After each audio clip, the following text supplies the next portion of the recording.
Call to order the meeting of the Rutherford County Public Safety Committee for Monday, August the 25th, 2025. We'll begin with the approval of our minutes. Our Vice Chairman, Romel McMurray's caught in some traffic out here, but we'll ask that another commissioner, Mr. Joshua James, go to our approval of our minutes. Mr. Chairman, I've looked over the minutes and they seem to be in order. I move to approve. Have a motion to approve. Have a second. All those in favor say aye. Aye. Those opposed? Our minutes have been approved. This evening on our public comments, we have 14 people who have signed up to speak this evening. In our regulations for this, we are allowed to set a specific time period that each of you will be speaking. We also set a time period of how long we will be doing this for our meeting here, and that's usually 30 minutes. And that's what we'll be having tonight. So taking the 14 people, that means you get 2 minutes and 14 seconds. And if you'll notice up here, there is a device that says 2 minutes and 14 seconds. It has a green light, a yellow light, and a red light, just like what you would see out here on Old Fort and anywhere else. What we ask is that you don't run through the red light. We've got too many police officers in here tonight, so don't go through the red light. So when the yellow comes up, prepare to stop. And we'll give each of you adequate time to do this. You can watch those lights right there. We ask that you stay on the subject of what you're coming to speak on. We ask that you do not use this as an opportunity to call names or anything. Just voice your opinion, either for or against what you're talking about right here. So we'll begin with Amanda Hermez, and speaking on 287G and the contract that we have there. So we'll ask that you come forward at this time.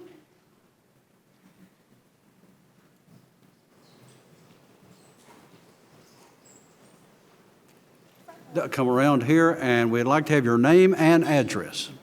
Sure. So my name is Amanda Hernandez, and I'm a resident of Rutherford County. I live in Smyrna, specifically on Kennebec Drive. So hello, first of all, to our public safety officials and to our commissioner. I would like to thank you very much for granting me the time to speak today on a matter that is both deeply troubling to me on a personal level and has me very concerned for my fellow residents of Rutherford County. Recently it has come to my attention that the Sheriff's Office has applied for the Rutherford County Sheriff's Office to obtain a 287G contract with the federal government to take on the additional responsibilities of immigration enforcement, and that contract is now pending in the application process. Local law enforcement are not specifically trained on immigration laws, and honestly, whatever short training that may be afforded by the administration is insufficient to create a legitimate understanding of the nuances around visa and status. A database query does not give you the full, entire record of someone's history in this country. Also, how much is it going to cost to train all of these Rutherford County sheriffs going forward? Not just in money, but in time. This county's budget is already stretched so thin that the school board has to pay a number of expenses out of its own general fund, and it has depleted most of the reserve that they have. Most of these people aren't criminals. Local law enforcement should not be involved with this. Instead, they should focus on tackling crime here in Rutherford County. I'm here to say I do not want my state or local taxes to fund this administration's inhumane treatment of people who are simply here to try and find a better, safer life for them and their families. Asylum seekers are being turned away at the border and told to go back to their countries and wait there. These folks do not have the luxury of that time. Christ said in Leviticus 19:33-34, when a foreigner resides with you in your land, you must not oppress him. You must treat the foreigner living among you as native born, and love him as yourself, for you were once foreigners in the land of Egypt. I am the Lord your God. And I think that's going to be about what I have time for today. So thank you very much. Thank you. John H. Green, also on the 287. Mr. Green.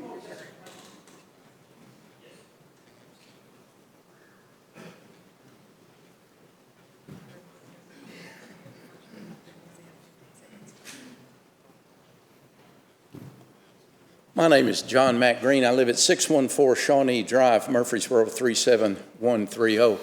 Thank you, Chairman Reed, and members of the committee, commissioners, and Ms. Lehue.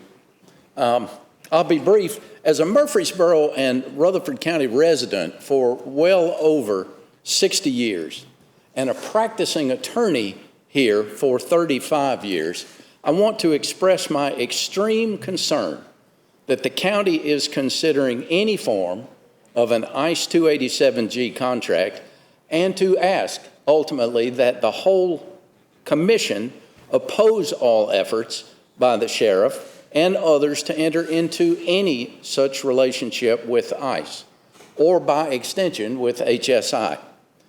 The empirical and objective data accumulated over almost 15 years since these types of law enforcement relationships have existed with the federal government show that the costs to a municipality in such a contract far outweigh any benefits, safety benefits or otherwise. The financial costs themselves have led many jurisdictions to terminate their contracts, and the inevitable rise in racial profiling, unwarranted and baseless arrests, and avoidable lawsuits against the municipality itself for civil rights violations, with which the county is already very familiar, weigh against any such contracts. Participation by the RCSO in a 287G contract will, in my professional and personal opinion, decrease the health, safety, and well-being of the residents of Rutherford County, and is diametrically opposed to the obligations of the agency and the county government. I respectfully request that any such contracts be opposed. And I appreciate your time. Thank you, Chairman. Thank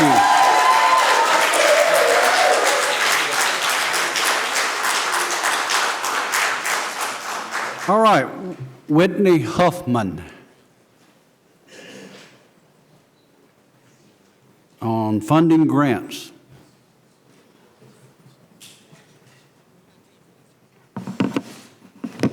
My name is Whitney Huffman. I'm a Rutherford County resident. I live at Proprietor's Place in Rutherford County. And I would like to thank the team and the committee today for allowing me to briefly speak on the grant funding, particularly as it's related to the pending 287G contract. The first thing that I want to do is thank this committee for all of the work that it does for the Rutherford County citizens and for doing that work in a fiscally responsible manner. I, as a Rutherford County taxpayer, am severely concerned about the cost implications of implementing this contract with the federal government, and have shown to see that the federal reimbursement for this is often severely lacking and is often borne by the taxpayers within the county in which they are representing. Within the model contracts that have been sent out by ICE for the 287G, it often hides that the training, the salaries, the overtime, the equipment, the IT system integrations, the court coordination, the records, all of that falls into the burden of the taxpayers. And in fact, when you look at the average cost of these programs as implemented in various municipalities, including counties like Gwinnett County, Georgia, the average annual cost is between $1.2 million to $3.7 million annually. In some areas, such as Almac, North Carolina, that estimated cost is up to $4.8 million annually. Charlotte, North Carolina was $5.5 million annually. I, as a taxpayer, would like to know how this funding will also be able to be repossessed back to us in our taxes, and how you are going to continue to keep our taxes low if you implement the funding related to this. In addition, this does not increase public safety on our streets. When you look at officers that are deputized for immigration enforcement, you have often found you have an increased personnel cost without having any impact on overall crime or care. So I just want to end by saying, please consider this as a opposition to this, and I look forward to working with you guys in the future on how we can improve this moving forward.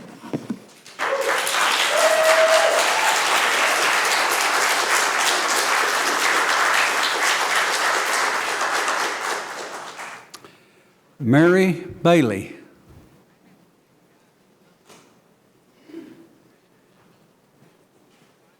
Also on the 287. Can I get my time back so other people have more time? Is that okay? Go ahead. Can I get my time back so other people have more time? No. Can I give it to one person in particular? No, they get 3 minutes. So can I give her 3 minutes, or my 1 minute to give her 3 minutes? Just the amount of time that we give you right here. 2 minutes? Okay. That's it. To Ari. I don't know what her last name is actually, but her first name is Ari, A-R-I. Yes. Okay, if not, that's okay. That's okay, thank you. Since I can't give any of my time, I'll speak for the little time I have, but I was gonna quote a speech that I actually have on my phone, so I'm just gonna say I am very much opposed to the 287. I didn't say my name, sorry, I'm very nervous. My name's Mary Bailey. I live at Riverwatch Court in Murfreesboro in Rutherford County.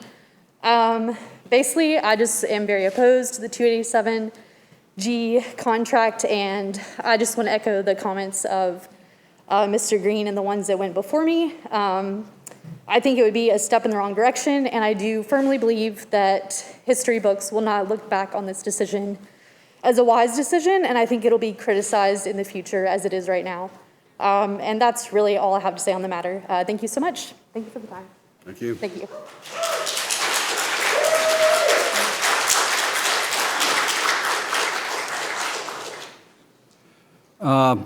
Tatiana Savez.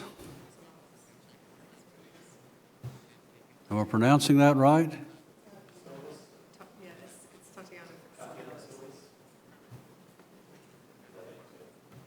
Are you here? Not here?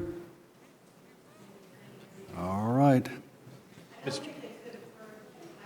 Was the name, Mr. Chair, was the name Tatiana Silvas? Yes, Tatiana Silvas.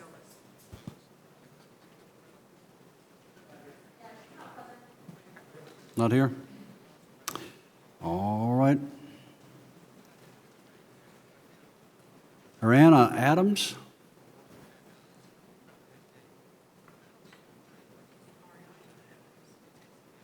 Are you upstairs? She couldn't get in, the doors were locked. Ariana, Uh-huh. she tried to get in and the doors were locked, so she didn't get in. On the east side? I don't know, I think she tried to come in. This side was left open. Yeah, the east side's always left open during the meetings. The west side does close. Yeah, so. Okay. Adams. Anna? Or, I can give you a list. I'll send you a list tomorrow. Okay. All right, Rio Martinez?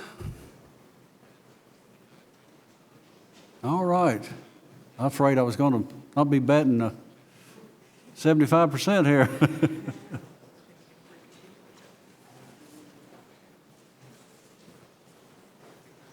Good evening. Hello. Thank you for the time, and I would like to open with Deuteronomy 27:19. Cursed is anyone who withholds justice from the foreigner, the fatherless, or the widow. Then all the people shall say, Amen.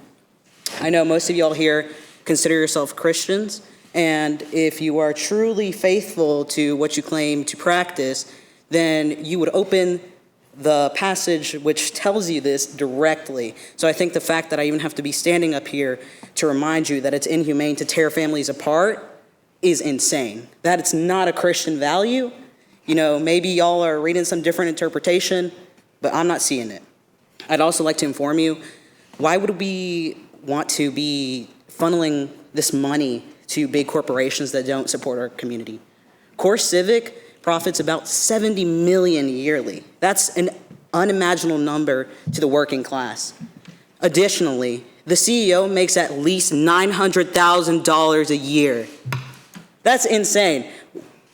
Why do we need that? What can we do with $900,000, $70 million for our public schools? This is just unnecessary and will inevitably create rifts between our community, and it will cause fear. Law enforcement will not be used as much due to people being scared to contact law enforcement. I just think that this is not in the favor of our community, and I think we should reconsider what we could do with our resources given how insane this would be for our community. That's all I have to say. Thank you.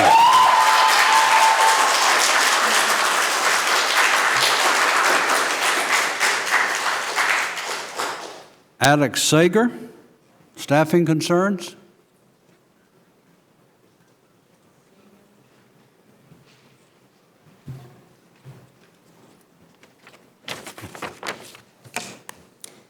Yes. My name is Alex Sager. I live on Evergreen Street in Murfreesboro in Rutherford County. I've lived in Murfreesboro for 9 years. Oh, sorry. Just speak up. Okay. I've lived in Murfreesboro for 9 years. The last time I was up here was just after that story about the County Juvenile Detention Center, where Davenport and Lynn Duke were jailing thousands of black and brown and white kids from working class families illegally over the course of 20 years. That story will never be forgotten, and it most certainly intersects with that plaque on the outside of the courthouse commemorating Nathan Bedford Forrest.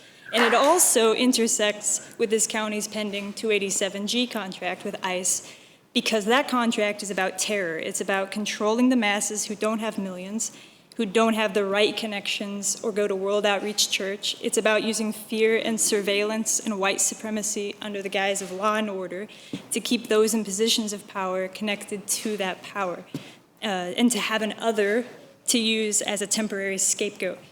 And as far as Rutherford County goes, it seems to be the result of a department choosing to bend the knee to a state Christo-fascist run government, who in turn is bending the knee to an authoritarian, violent federal government. And what we're seeing ICE do nationally and in Davidson County is taxpayer-funded violence. The fact of racial profiling by police, because racism did not magically disappear in the 60s, means that black, brown, indigenous people, and anyone who does not have my skin tone are being abducted off of sidewalks by masked cowards, their human rights violated, and they're being disappeared. I refuse to allow my taxpayer money to fund these evil acts, billions upon billions of dollars for ICE, while we've got school buses over on Church Street stopping at bed-bug-infested motels to take kids to school. There's a problem there. Additionally, I'll end it with this. Jesus, Mary, and Joseph were all refugees. They fled a murderous tyrant. And no human is illegal on stolen land, so we need to cancel the contract tonight.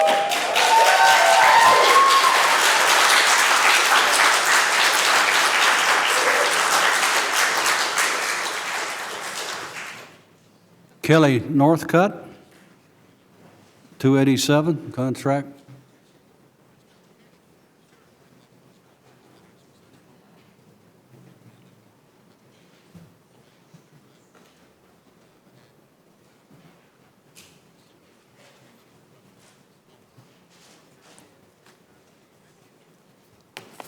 My name is Kelly Northcutt. I live at 1022 South Baird in Murfreesboro. Thank you, Chair Reed, for giving me the opportunity to speak. I want to address the status of the 287G agreement with Immigration and Customs Enforcement and RCSO. It was encouraging earlier this year to learn that RCSO had no agreement to assist ICE with information or enforcement. The current federal mandate of 3,000 arrests daily guarantees that peaceful, law-abiding neighbors will be torn from their families and our community. If violent criminal offenses have occurred, I trust that the Sheriff's Office is already doing everything possible to protect and serve our community. Sharing information with ICE will only cause undocumented victims to be afraid to report crimes, endangering us all. Arbitrary numbers not focused on criminal activity are no basis for a wholesale roundup of our neighbors without due process. Being present in the U.S. without documentation is not a crime. Nothing in federal or state law defines it as a crime. Assisting ICE may garner state funds, but will make Rutherford County liable when the inevitable civil rights violation cases are lost. Please serve and protect our entire community and weigh the sacrifice of trust and integrity that the RCSO will suffer if a 287G agreement with ICE is signed. Thank you.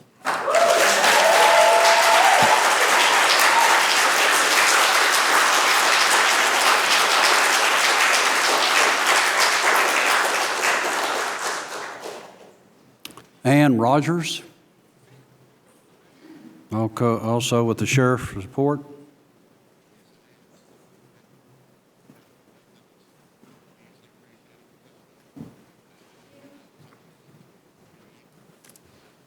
Hello.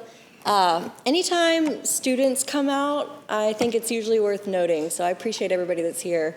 My name is Ann Catherine Rogers, and I am a lifelong resident of this place. I grew up on East Main Street, and I live on the north side of town, 2631 Memorial Boulevard.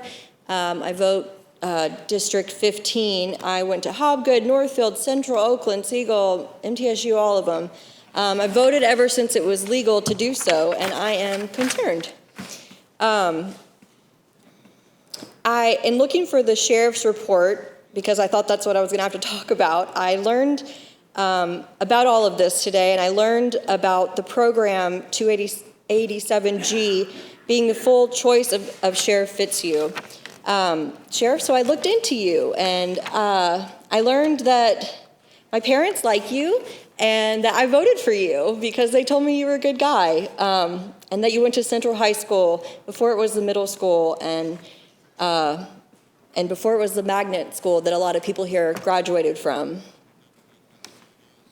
I also heard you say that your position is meaningful as an elected law enforcement officer representing the voters in this county.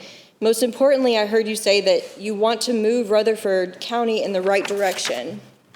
I'm concerned about the direction that all of this takes us, financially and as a community, towards a police state. No offense to the officers present in the room. There's so much more to focus on, and even more to be distracted by. So I'm asking that we stay focused on what is meaningful and that this contract be canceled. Thank you.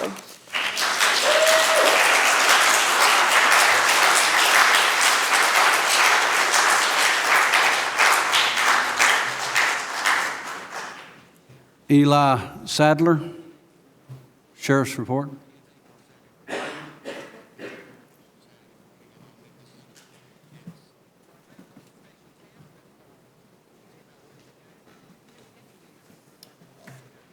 Hey y'all, I'm Eli. I live at 3201 Watson Road in Rockvale. I was born and raised in Rockvale. I've been in Rutherford County for 36 years. Went to MTSU for both undergrad and grad school. And I mostly just want to echo the comments of everyone who's spoken before me and oppose the 287G. I don't think that it does anything to serve the public. I think it does direct harm to the community, and it undermines trust therein between law enforcement and members of the community. And that's all I have.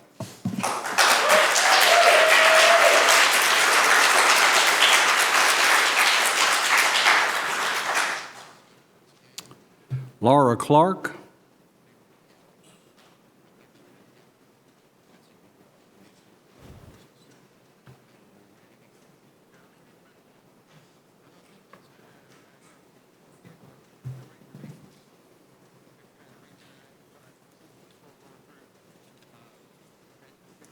Thank you, Mr. Chair. Thank you, committee, for the opportunity to speak. My name is Laura Clark. I live on Netherland Drive. I affectionately say I live in the hood in southeast Murfreesboro, and it's a wonderful place to live. Supposedly crime-ridden and full of problems, but no, it's a wonderful place to live. It's southeast Murfreesboro.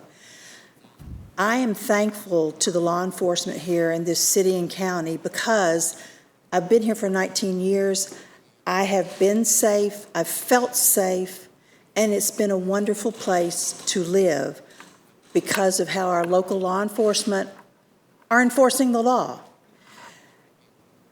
When I learned that it was possible that they wanted to take on the federal role of immigration enforcement, I got worried, and it bothers me. I'm concerned because we're already safe. And when the federal role is taken on by local law enforcement, first of all, that is to some degree improper, but it also incites fear in our community that is not there when local law enforcement is attempting to do federal immigration enforcement.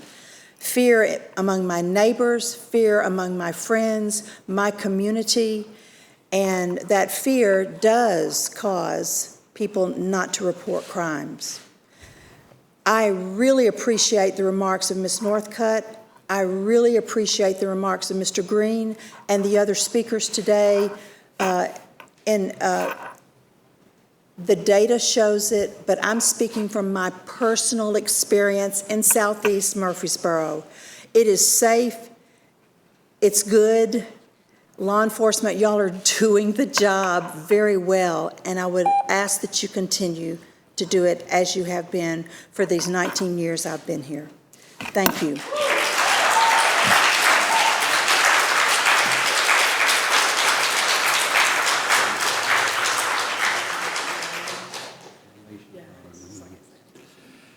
Alicia McFarley.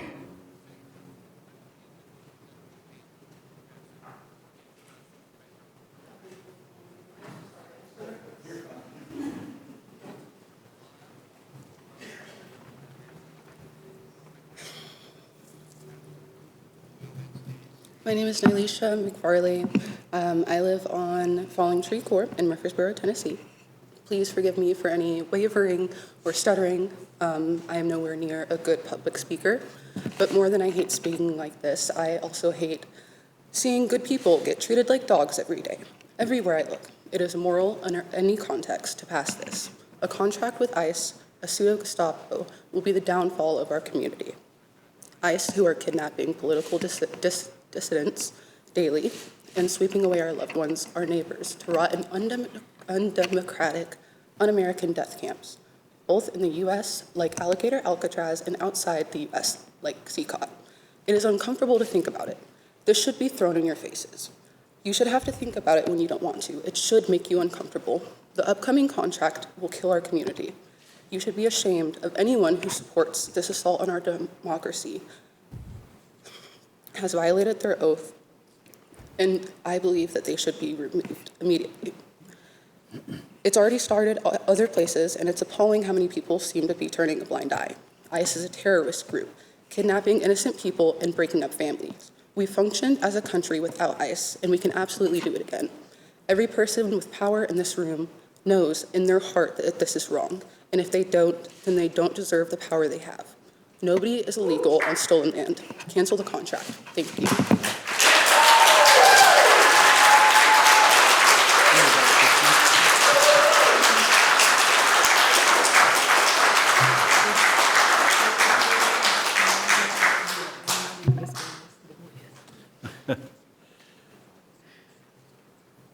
Mecca Ann DeWitt. There we are.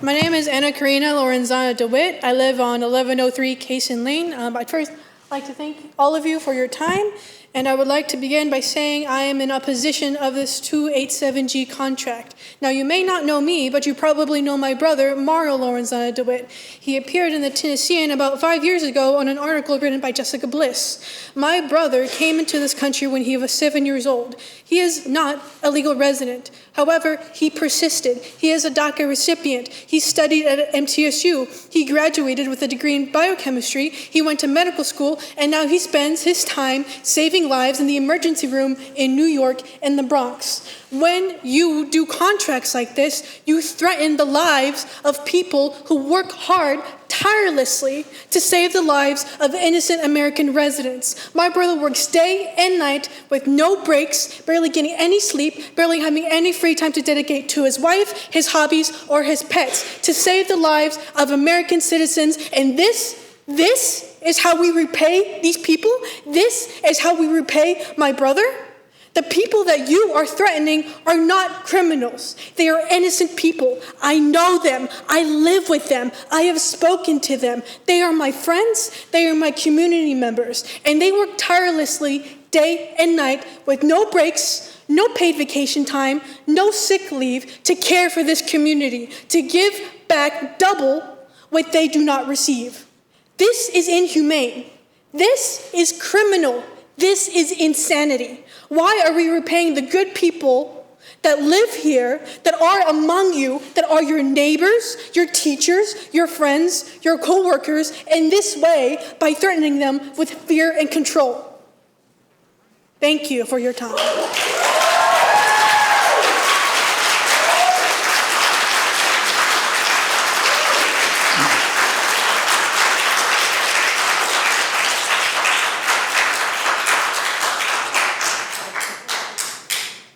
This was the last name on the list.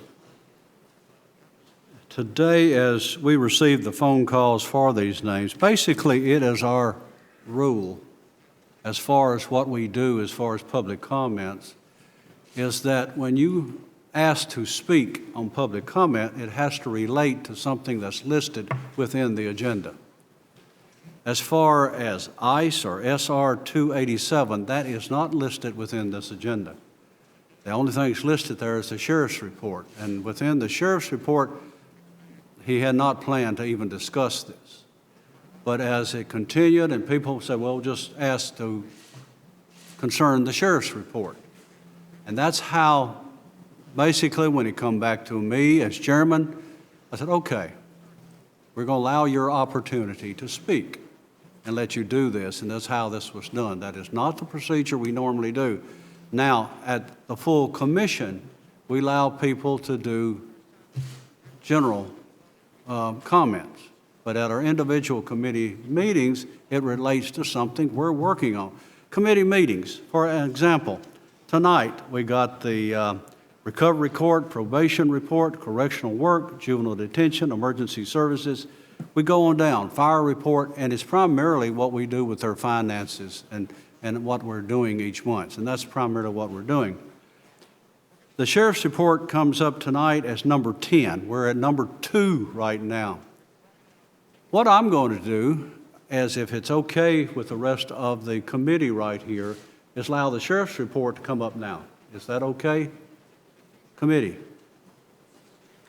Well, that's what we're going to do. I think, Sheriff, I'm going to give you the opportunity to maybe answer some of these questions if you would like, to go ahead and give your report at this time to see exactly what that report was all about, if that's okay. Are we okay with that? Mr. Chairman. Yes. Quick comment. I appreciate the comments that you presented relative to public comment, and I am happy that the citizens were afforded to voice their concerns. I'm happy that you're moving the report up, and I'm happy that possibly some of their concerns will be answered. But it's very valid, and it's very, I think, very much the right thing to do to allow them to speak and have their concerns, because they have very valid concerns. Everybody sees the media and they see what's going on. And I've been in Rutherford County now for, about 26 years. And as some of the other citizens stated, law enforcement has been doing a great job. The community has been fine. And so I too am alarmed, and I look forward to hearing from the Sheriff's Department as it relates to the concerns that are expressed tonight. Well, that's what we thought we would do, to give this opportunity. And I think if the sheriff, if he allows me, but the fact about ICE has been here for a long time, many years. And I'm going to allow him to explain. Absolutely, ICE has been here. ICE has been an organization that's been around for a long time, but it has not been emboldened and a terrorist organization like it's turning out to be.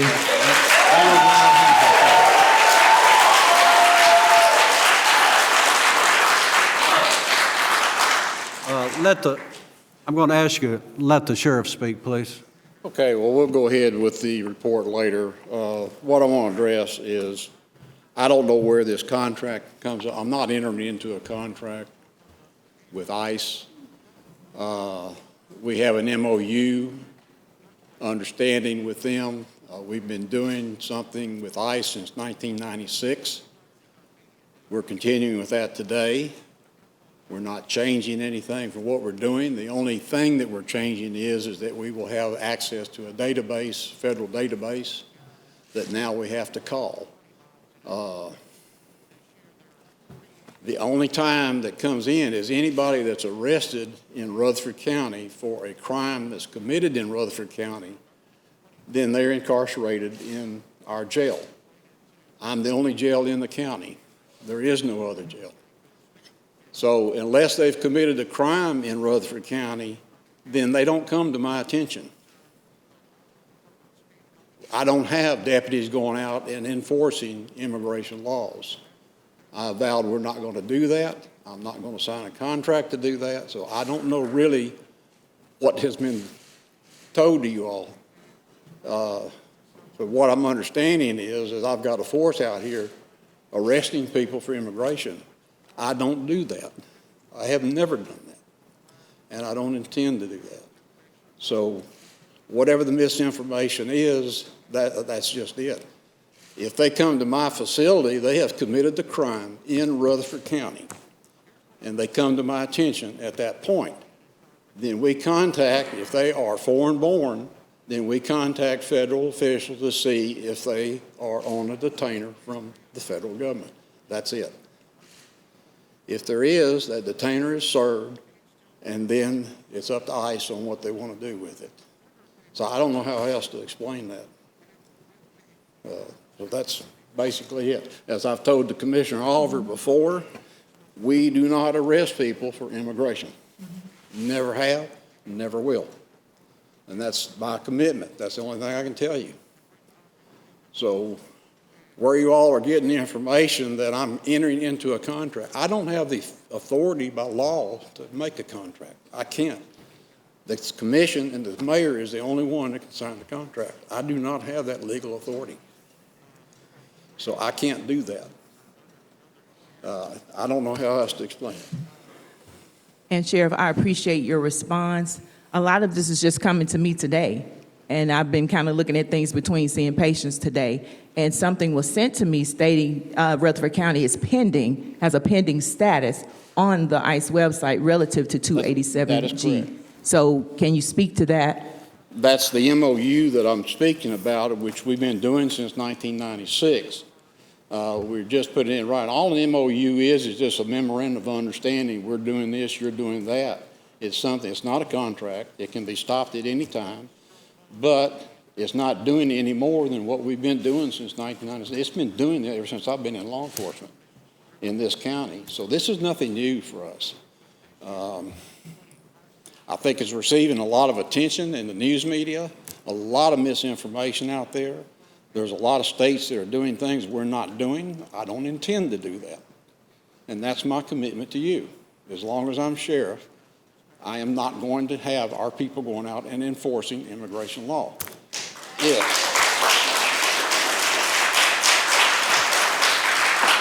Now, I will say this, so there'll be no misunderstanding. You commit a crime in this county and you come to my facility, then we're going to talk.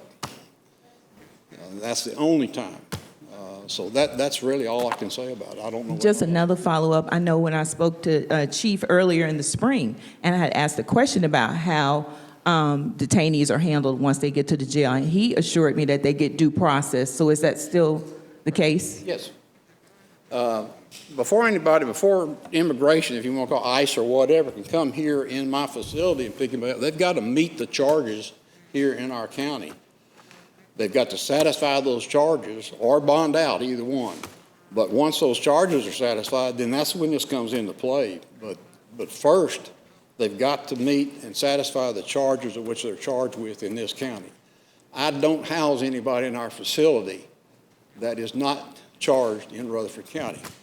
The only exception that is if an adjoining county has dual murder suspects, then we may house one for them or them for us to keep them separated. But that's the only time. But that's a typically temporary basis.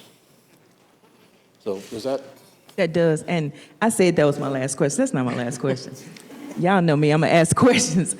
Because the district, the area that I represent is majority minority, I do have a concern. And when you bring in persons to the jail, in your reports, I don't think I've seen it before, do you note like what cities they're coming from or where these detainees are being picked up from? No. Basically, I'm the county depository, so I mean, it's just a county resident. Mm-hmm. Is there a way to get that information? Do what? Is there a way to get that information? I'd have to write a program. I've got almost 1,000 inmates right now, and Yeah, we're overcrowded. Way. And I'm going to address that in a minute too. So. Okay. But we might be able to look at a program, but it's not something that we do on a normal basis. No. Thank you. Mr. Beverly. Thank you, Mr. Chair. I assume, like the rest of the commissioners on the committee, we got a lot of emails today and phone calls, and it threw me off because it wasn't on the agenda. I didn't know what it was about, so I looked into it. For those of you on the committee that don't know, the 287G program has 3 models. You have a jail enforcement model, you have a task force model, and then you have a warrant service officer model. The jail enforcement model is what the sheriff here is referring to. It deals upon intake. After a crime has been committed, a warrant has been filled out, and probable cause has been determined by a magistrate. The task force model and the warrant service model are what expands what would be his deputies to go further into the community and take on those actions. They are grouped under one umbrella. So when you look online, it will show pending. If it's just for one part, it does not determine. But if I'm hearing you say correctly, you have no interest in the task force model or the warrant service model. You're only continuing the jail enforcement model since 1996. That's correct. Thank you. And I guess to everybody out there, one of the things the federal government says, oh, I don't have the personnel, so we need help from local authority. Well, you know, gee whiz, I don't have the personnel either. So, you know, if you want to give me 100 people, fine, but that's not going to happen. So that's one thing I'm not interested in. Our deputies are busy enough enforcing local law and state law. So, frankly, we don't have the time nor the inclination to get into that. And as again, I said, as long as I'm sheriff, I can't speak for the future, but as long as I'm sheriff, what we're doing now is what we're continuing. We're not going to do anything beyond that.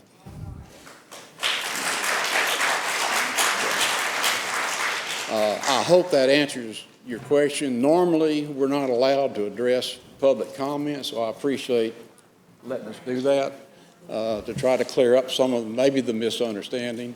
I guess I like this in some sense. The commission now is getting kind of a taste of what I get on the telephone calls on a daily basis.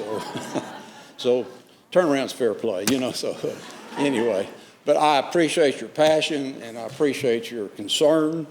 I am also a citizen of this community, and I have been since the early 60s. And so I share your concern, and I do share your passion. So thank you for the opportunity. Thank you. Sheriff, that's the reason that I wanted to bring you forward. And as he said there, normally we do not go through public comments, but I think it's important that since all of this has come up, to be as transparent as possible, and I think it's good that we are able to bring this forward to the individuals here and tell you exactly what we're talking about here and where we are. And I guess there was one, if I can, may make one other yes, comment. Sir. There was somebody that made a comment about costing the county money. I have not asked in the past, nor will I in the future, for monies from this commission or from the taxpayers to enforce immigration law. We have enough concern and enough issues in this county concerning things that we need to fund here locally, and so that's not something we're going to do. We've got some big projects that we got ahead of us, and so we'll need to concern ourselves with that. While I'm on that, may I Go ahead. get into another one? I want to inform the commission, I had talked with the Public Safety Committee a while back about a county corrections partnership and looking at a new facility or an expansion of our facility. And this working group will be starting back again here probably next month. And we've done the needs assessment as we presented to you all earlier. And what we're going to do now is move from the needs assessment and then start moving into looking at the feasibility of what we want to do, looking at architectural or whatever we need to do to make those studies. So I wanted to report that to you, and then once we come up with some things out of that working group, then we'll come back before public safety and present that. So I want to mention that. Yes, and sir. then I'll get out of your way. So. Is that your? Yes. Yes. Okay.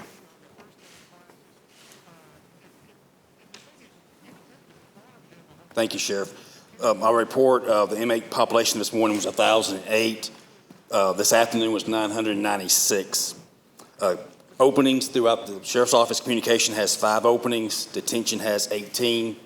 Patrol has 5, and SROs has 4. With the SROs openings, the schools are still covered. The supervisors fill in on those openings. That's the end of my report. Commissioners, you've heard the report. Any questions for Chief? Commissioner Hall.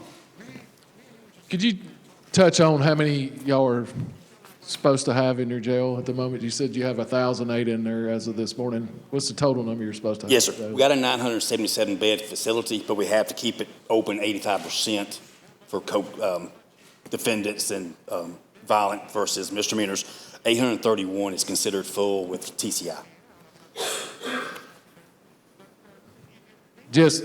I have a comment about funding. If you want to think about funding, I believe on the report I'm reading, there's 286 that are sentenced inmates in that jail. That means they're state prisoners, and they pay us a daily rate to keep those people. Y'all had 50 or 80 you're able to get transferred out? Yes, sir. Yes, 2 weeks ago we got 80. To get you down? Yes, sir. So that's state funding. So when you want to think about funding, I would talk to your state legislators about that funding and where those 286, because we're looking at a new jail program right now just because of the rate of inmates they're having to keep in. Yeah, and that's a good point, Commissioner. And we're housing state inmates, as you mentioned. It costs us $93 a day to house an inmate. The state reimburses us $41 for the state inmates. 3-4 weeks ago, I was able to talk with the Commissioner. And Sheriff, could you say that again? It was kind of low there. I want to make sure they're hearing. Costs us $93 a day to house an inmate. The state inmates, which is about 229 now, state inmates, they reimburse us $41. So the taxpayer is paying the other burden. The problem is they don't have the bed space to take all the state inmates. We got up to 1,080 4 weeks ago. I made a call to the state. They took 80, and I don't know when that's going to happen again. So we are fighting overcrowding considerably right now. My Smyrna math is right. That's 14,870 a day. We're at a loss. I'm sorry? That's $14,870 a day that we take at a loss per day. Correct. So there's your funding. People don't understand the magnitude. We've got a city over there. We are your medical doctor. We are your dentist. We are your food service. We're your mama, your daddy, you name it. We provide full needs. We prepare about 1.1 million meals a year is what we feed. So we are a lot larger than a lot of people understand how big we are, and we're overcrowded. Right now, we're certified by Tennessee Corrections Institute, but overcrowding will cause us to lose that certification. If we do, then the state will not back us on lawsuits because we're not certified. So that's one of the things that we continually fight. So thus the need now that we're looking at what's the feasibility of expansion. So that's kind of where we are, Commissioner. Okay. Quick comment, again, relative to the detention center and the overcrowdedness. One thing I am noticing as the year has progressed is that your black male and other population has surpassed or grown more so than any other population of inmate, which can be concerning considering the current climate and what's going on as well. Do we know, or I'm sure you do, misdemeanors versus felony arrests, anything like that in this report?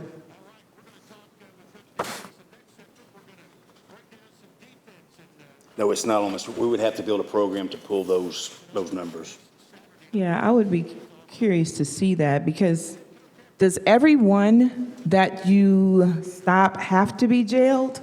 Yes, ma'am. If they're arrested by the agencies of the county, we have to hold them till they make bond or the court, they go to the courts, due process and released by the courts. Okay. I'm just thinking about some simple things that people may be being housed and we're paying for, that maybe something else could be done. And we are always trying to work to get them out. If there's a way to get them out, we want to get them out. Thank you. Commissioners, any other questions for the Chief? Chairman? Chief, I spoke to you earlier, line item 399. Yes, sir. You're going to address that in your budget adjustments? Yes, sir. That's our mental health transport line item.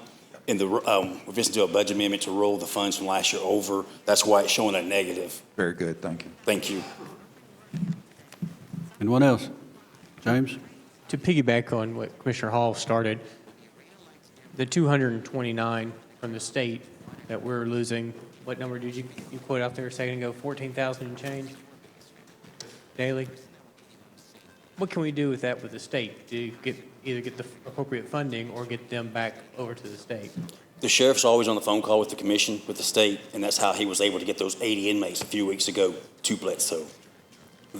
Every county jail is having the same problem we're having. They're trying to get the state to take their sentence inmates.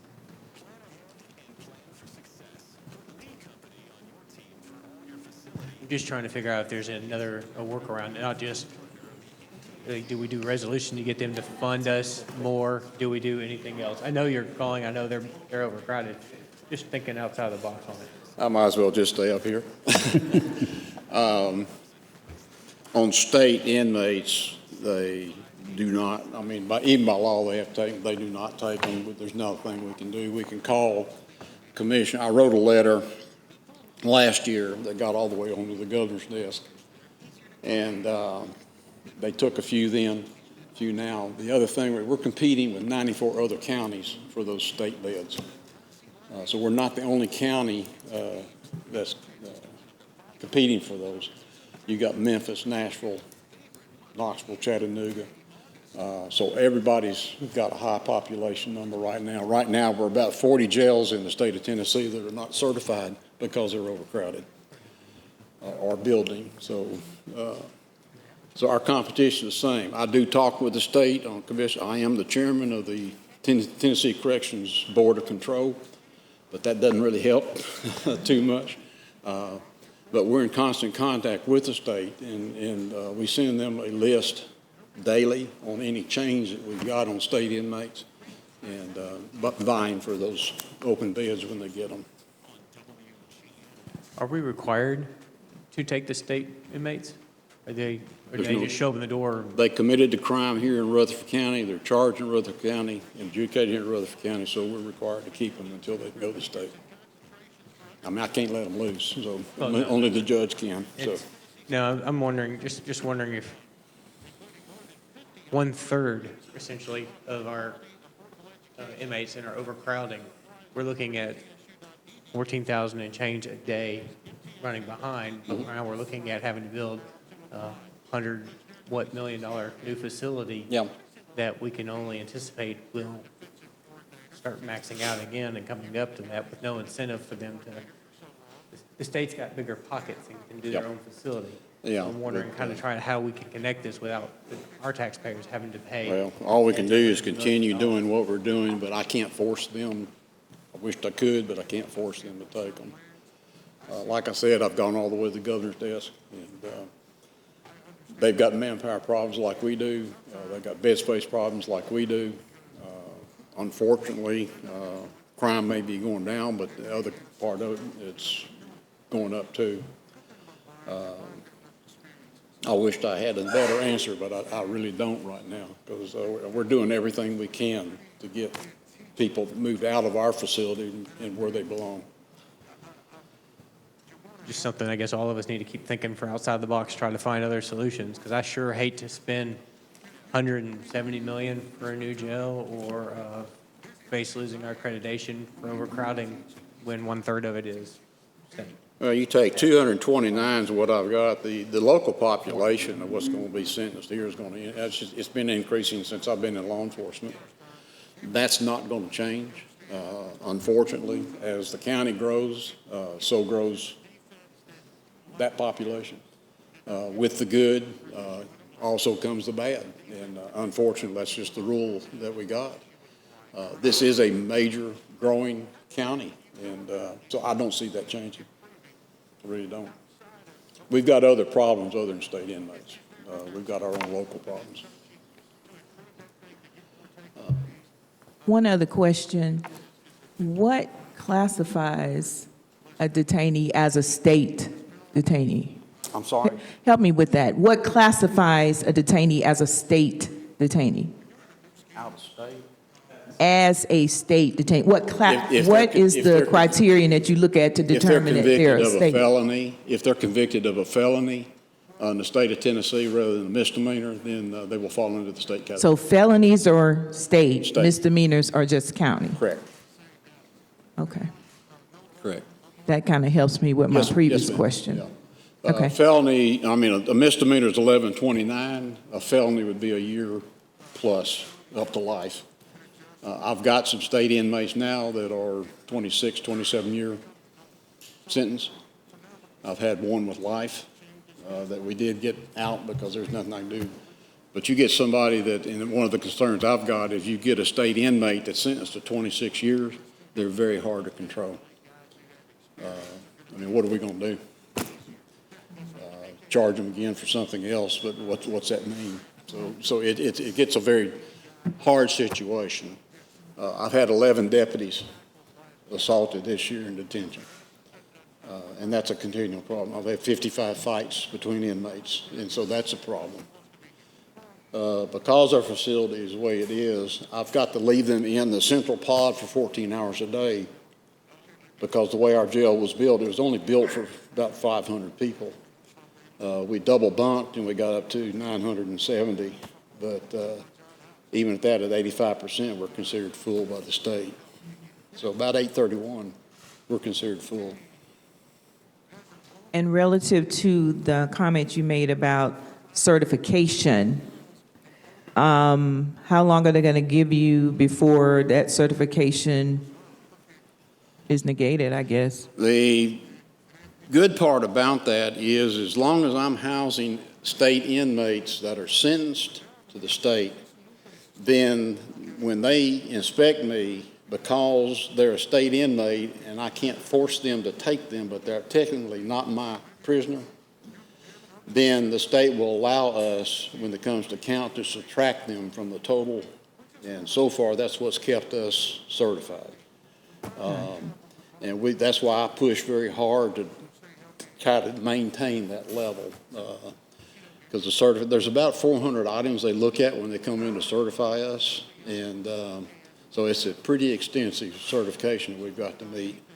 For 8 years now, we've been certified on all 400 of those items with no defects. So we've tried very hard to keep that certification.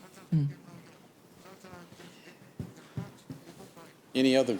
Anyone else? Motion to approve report. Motion approved. Second. And a second. Further discussion. He's got amendments, okay. All those in favor of approving the report, say aye.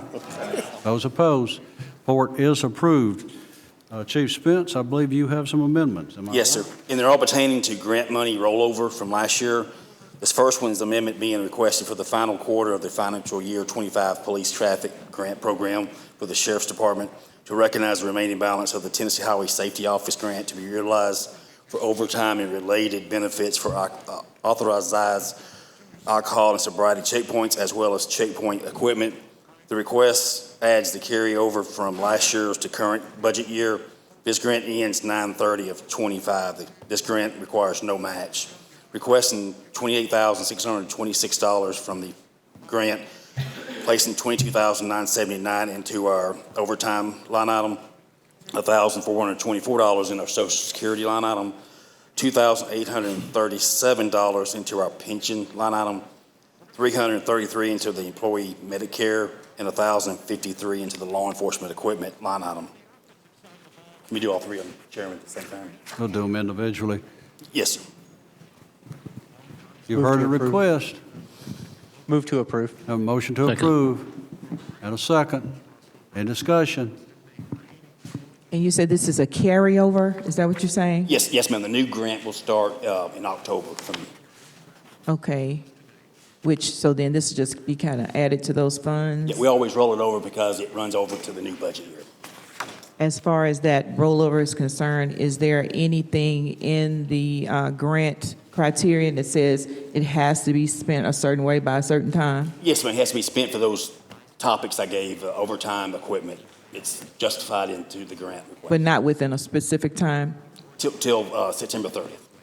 Got you. All right, thank you. You're welcome. We have a motion, a second. Madam Secretary, will you please call the roll? Commissioner Beverly, Yes. Commissioner McMurray, Yes. Commissioner Oliver, Aye. Commissioner Sereno, Yes. Commissioner Hall, Yes. Commissioner James, Yes. Chairman Reed. Yes, Motion passes. the motion has passed. I believe you got, let's go to the second. Yes, sir. This amendment is being requested for the final quarter of the financial year 25 Teen Driver Safety Grant Program for the Sheriff's Office to recognize the remaining balance of the Tennessee Highway Safety Grant to be utilized for the SRO overtime and related benefits for the teen events. This request adds the carryover from last year's to current budget year. This grant ends September the 30th of 25. This grant requires no match. Requesting $727 rollover, $607 of it to go into overtime, $37 to go into Social Security, $74 goes into the pension, and $8 goes into employee Medicare.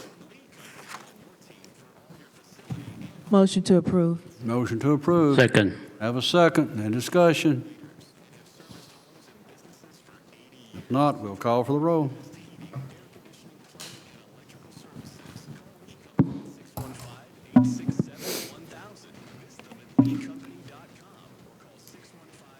Commissioner James, Yes. Commissioner Sereno, Yes. Commissioner McMurray, Yes. Commissioner Beverly, Yes. Commissioner Hall, Yes. Commissioner Oliver, Aye. Chairman Reed. Yes, Motion passes. motion passes. Third one. This budget amendment allocates reserved rollover funds awarded to the Sheriff's Office for Rutherford County for the Mental Health Patient Transport Grant from financial year 24 and financial year 25. It ends September the 30th of this year.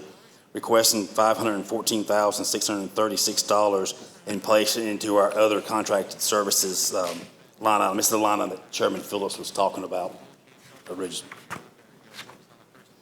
Commissioners, Motion to approve. motion to approve. Second. And a second. Question. You said this is related to what Commissioner Phillips said, Yeah, but he was talking about the line item 399 was showing negative on our budget sheet. and this is going to That's roll why, that because into it was, positive? yes, ma'am, it went rolled over, so we've been utilizing it. Any other questions? Mr. James? Chief, is this that group that that does it's the ride-along, correct? This contract pays for Merimed to transport our mental health commutals to various mental hospitals. Okay. Which one was, I was thinking of, which one is the ride-along, more of the social worker ride-along? That's the PATH grant. That's the one. Volunteer Behavioral Thank you. Health. Yes. Is there a way to state what other contract services are? I was looking for that line item you were talking about, but This one is on the sheriff's office side. It's for the mental health transport, and then we've got one on the jail side, which takes care of Dr. Rudd's services. thank you. Call the roll, Madam Secretary. Commissioner Beverly? Yes. Commissioner Hall? Yes. Commissioner James? Yes. Commissioner McMurray? Yes. Commissioner Oliver? Aye. Commissioner Sereno? Yes. Chairman Reed? Yes, Motion passes. it passes. Got some grant requests, Mr. Chairman. Okay. We're requesting to apply for the financial year 26 Tennessee Correctional Institute training grant.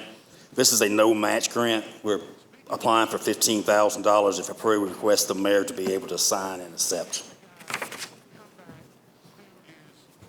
What was the name of the grant again? Tennessee Corrections Institute training. It's for detention officers. It's to buy equipment for training. Move to approve. Motion to approve. Second. A second. And what type of training will the detention officers get? They're going to buy equipment. They're going to buy some CPR mannequins, some more AED trainers, and some CPR masks for their staff. So it's like basic life support type of training? Yes, ma'am. All right, thank you. Any other questions? Please call the roll.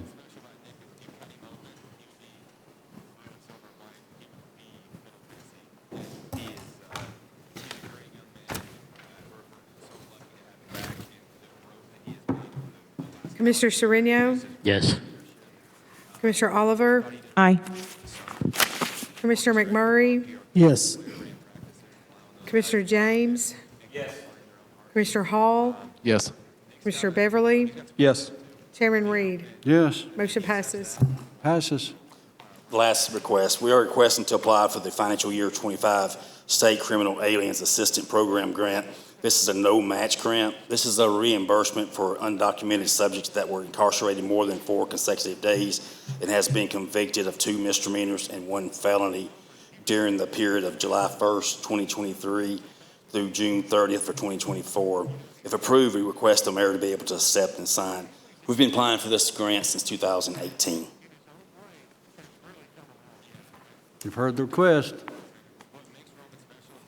And this is for reimbursement for services for housing, right? Yes, ma'am. Yes, Are ma'am. any of these detainees still housed? This is only for the July, not past this year, no, ma'am, no. So they're already gone, but this was for when we housed them during Yes, ma'am. this period of time? The 23-24 budget year. Thank you. Motion to approve. Motion to approve. Second. Second. Further comment? Please call the roll. Yes, sir. Commissioner Beverly? Yes. Commissioner Hall? Yes. Commissioner James? Yes. Commissioner McMurray? Yes. Commissioner Oliver? Aye. Commissioner Sereno? Yes. Chairman Reed? Yes. Motion passes. Thank you. Have a good Has night. passed. Thank you, Chief.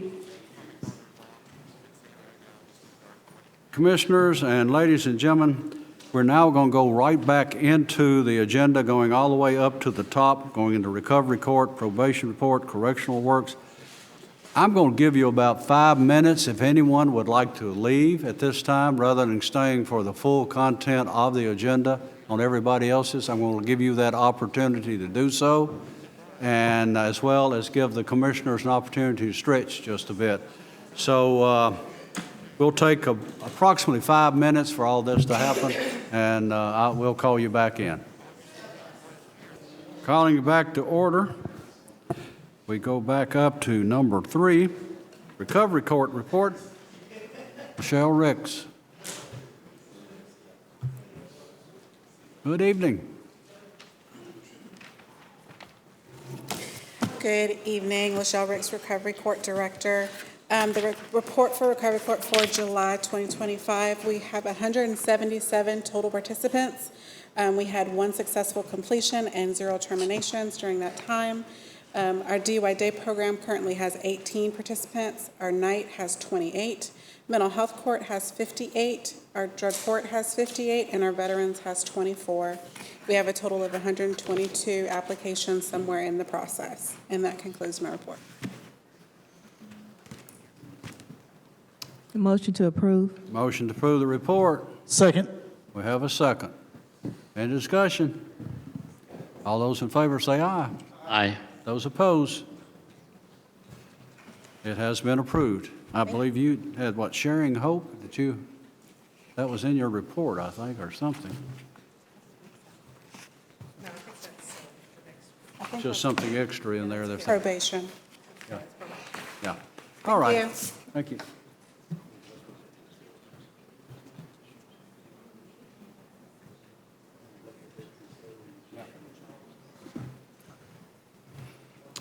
Right, recovery report has been done. We'll go into probation report.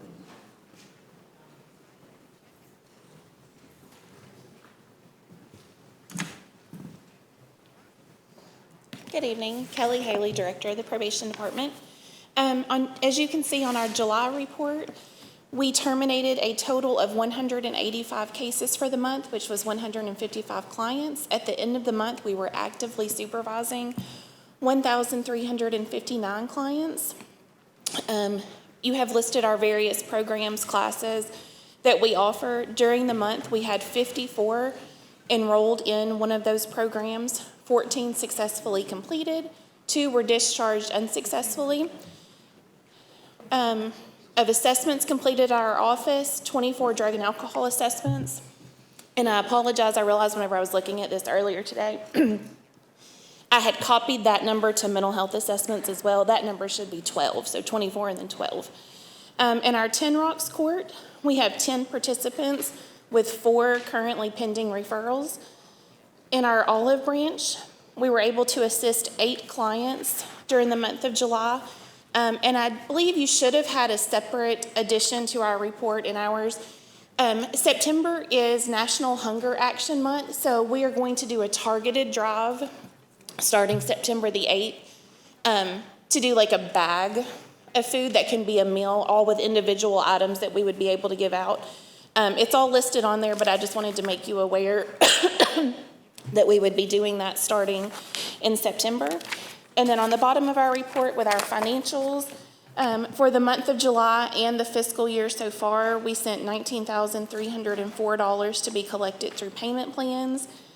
Also for July and the fiscal year so far, we sent $7,387 for clients that did not currently have payment plans, and that would be my report for July. You've heard the report. Any questions?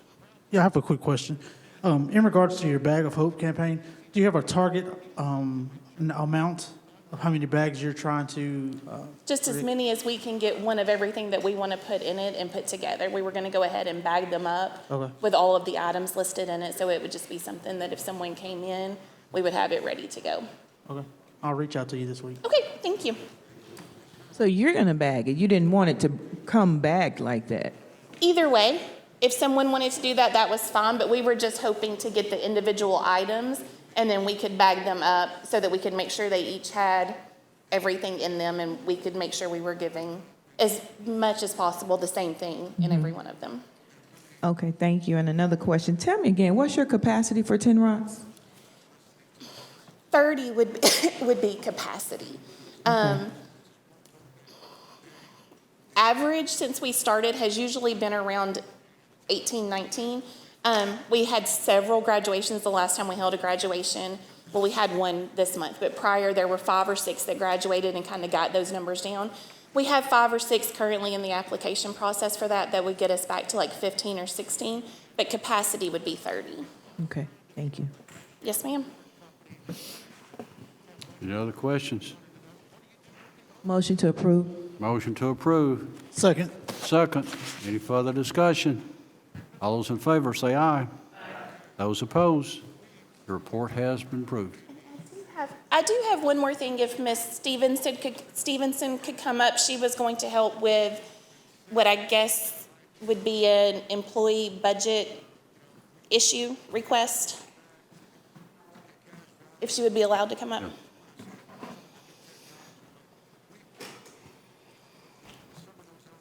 Thank you.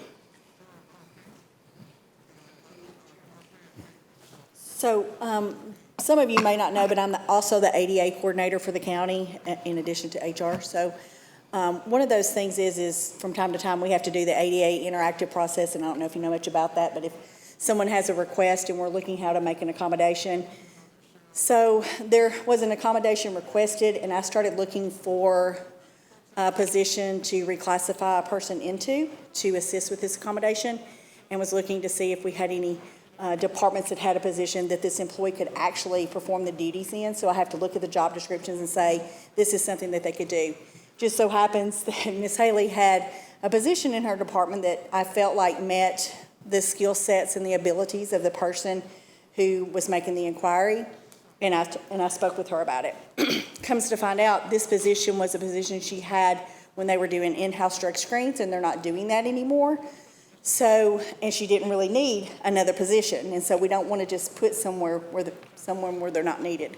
So then, taking into consideration a conversation that I had with John Lodell, who is in our archives department, they have a pretty big project with the sheriff's office, archiving a lot of their case files. Takes a lot of scanning, recording, and logging those. And so this person could also do that as well. So I talked to John about it, and John Lodell actually interviewed the person to make sure that they were a good fit, and comes to find out the employee has a degree in history, which works out perfectly for archives. So Kelly was willing to allow or give up her position to move it to archives as this ADA accommodation, and that's what I'm here asking today, if we can have the permission. We needed to get your permission from you before we took it to budget, if we could move that position from her, an admin support one, to our archives department. So moved. Motion to move. Second. Second. Any discussion? All those in favor say aye. Those opposed? Thank you. Carries. Thank you, sir. Thank you. All right, Correctional Work Center. Superintendent Cope.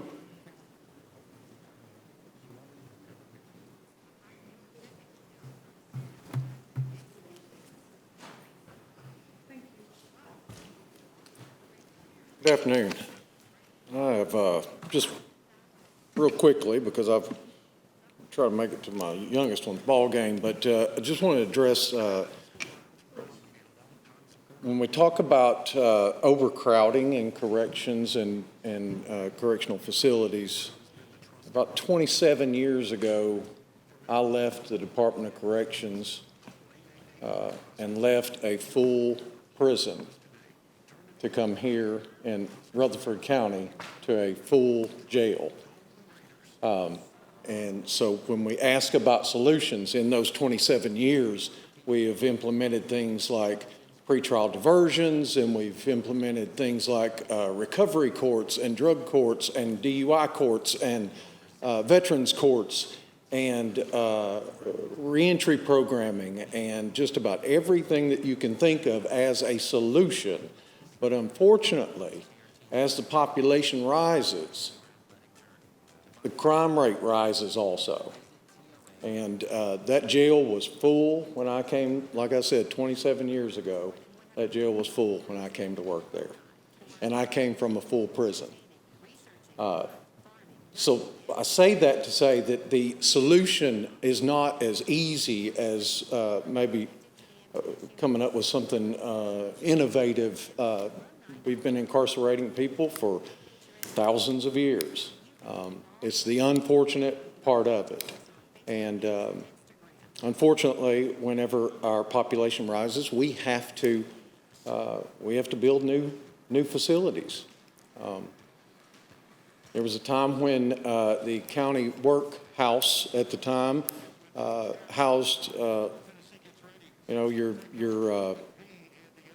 local town drunks, and that's not the case anymore either. Our population is primarily about approximately 80% felons right now. That's just part of it, unfortunately. So just wanted to make sure that I let you all know, after over 30-plus years working in incarceration, I understand those unfortunate parts of it, is that prisons are overcrowded. Every jail in the state of Tennessee is overcrowded. And you can't just take them down there and drop them off. So anyway, May I have a follow-up? Yes, ma'am. Because I appreciate the comments that you just made. I really do. But one of the challenges that I have, and I'm kind of, I guess, interested in more so, is why people are being incarcerated. And I know oftentimes, and this is just from things that I've kind of seen going on, to have someone incarcerated just because they're homeless or because they're in an area that you don't want them to be because they're homeless, that's not really a crime.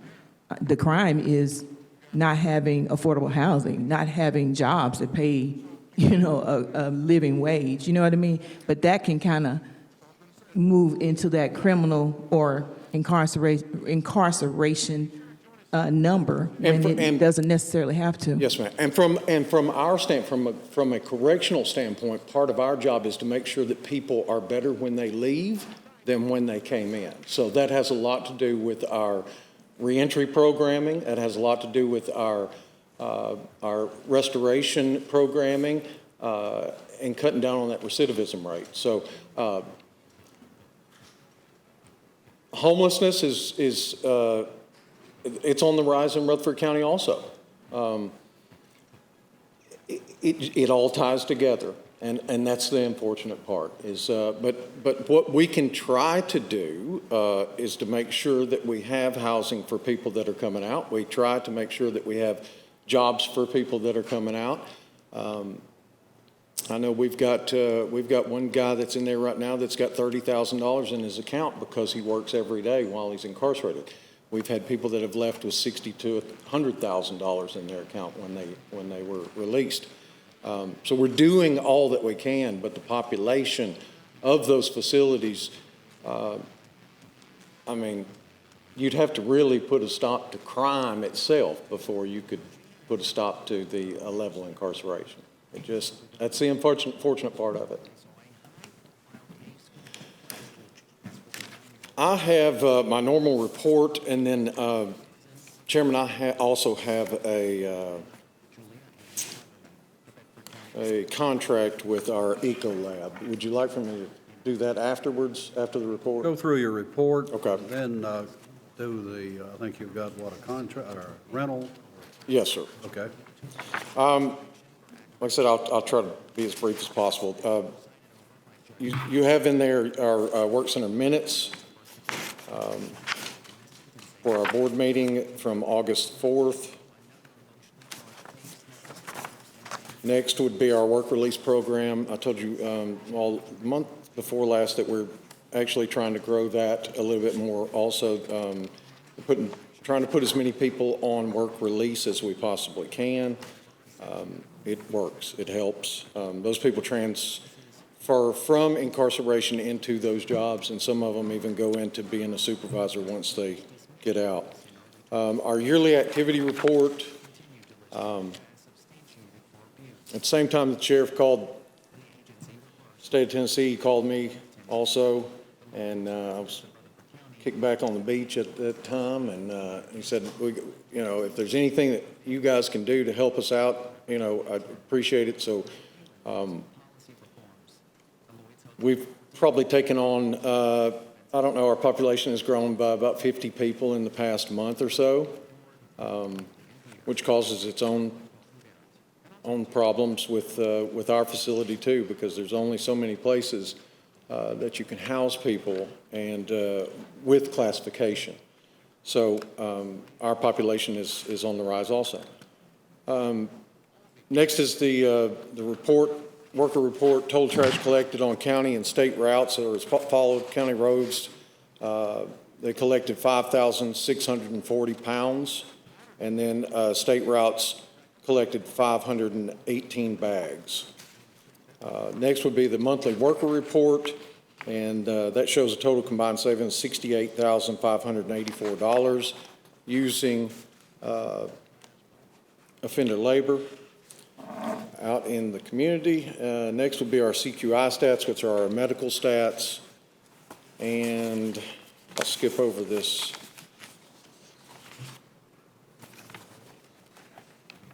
Contract, and next you should see our Tennessee Corrections Institute's Board of Control voted to approve our certification at our facility.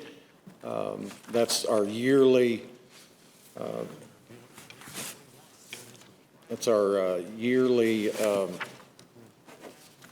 where they come in and do, like the Sheriff was telling you, where they do the inspection. And then next, on the next page, you'll see our letter from the Tennessee, also from Tennessee Correctional Institute about our accreditation. I told you a couple months ago that we were doing a mock audit and that our mock audit showed no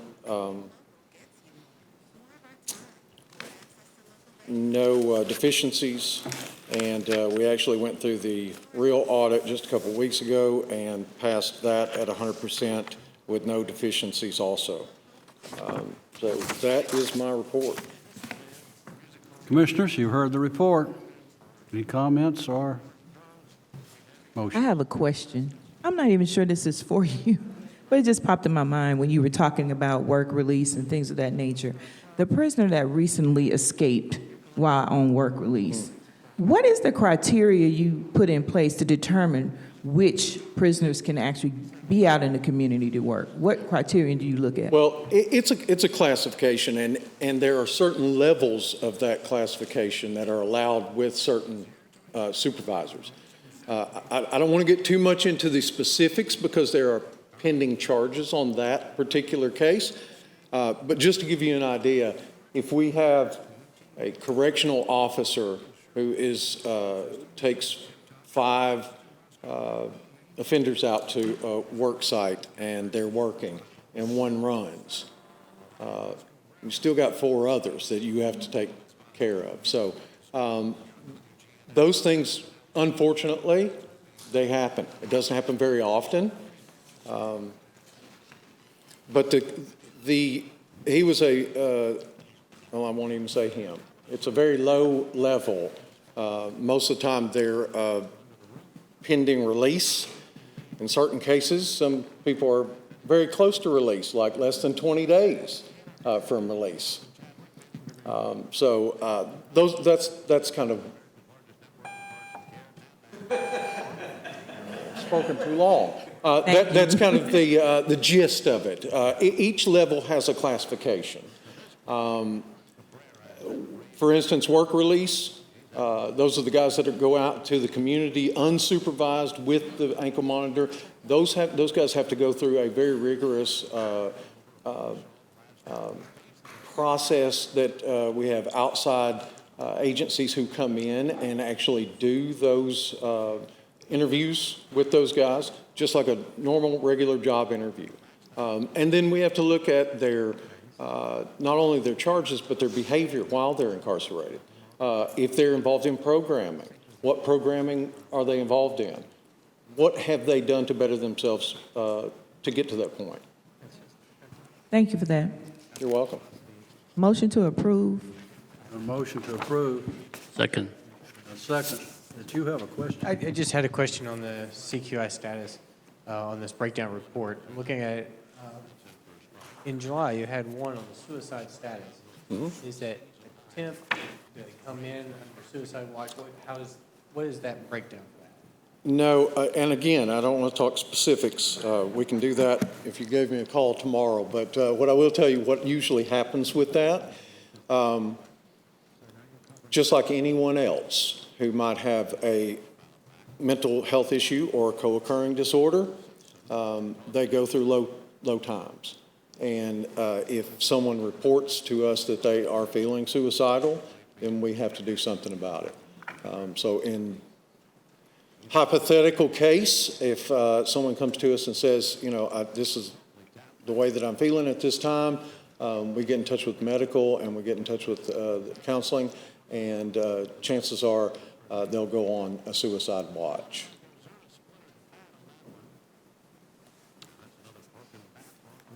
All those in favor, say aye. Aye. Those opposed, your report has been approved. Now I think we'll get into, you got a rental? This is our standard dishwasher rental through Ecolab that we sign every year. We lease that machine. We've just found that over time, as much as that machine is used, because we provide meals for our facility, juveniles facility, and sometimes even the jails facility, that it's just better to lease that washer than it is to buy one, and then you still have to have an agreement to have someone come out and work on it. But the base rate is actually about $100 lower this year than it was last year. I attribute that to the great working relationship that my folks have with all the support staff that we have doing those type jobs. So needless to say, the Ecolab dishwashing rental agreement is up for the year. Move to approve. Motion to approve. Second. Further discussion? Just a comment.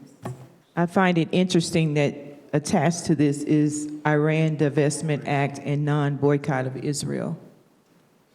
So that's a guideline as to whether the county will do business with someone? Yep. And these have to go through our attorney, and they have to go through the attorney of that company too. So this particular contract, and I think Eric's sitting there, he's out there if you have any specific questions about that. But this contract, I think, and Eric can tell you, you're talking about a 3-month just going back and forth between our attorneys and theirs. So.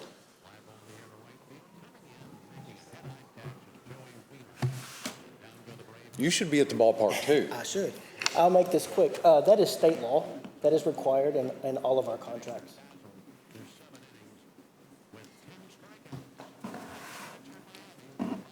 Please call the roll.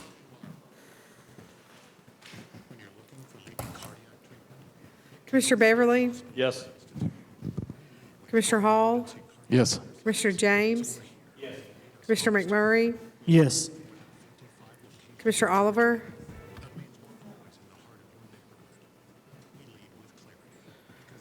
I'm not sure.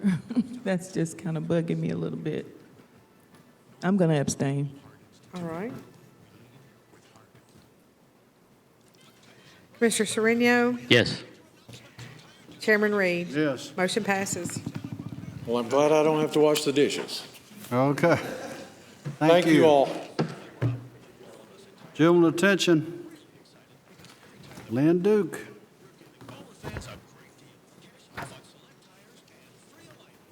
Good evening. Almost morning. Hopefully we can do this relatively quickly. After the standard report, I do have 2 contracts to discuss. So as you start off on this report, you're going to see our board meeting minutes, followed up with yearly activity report for July.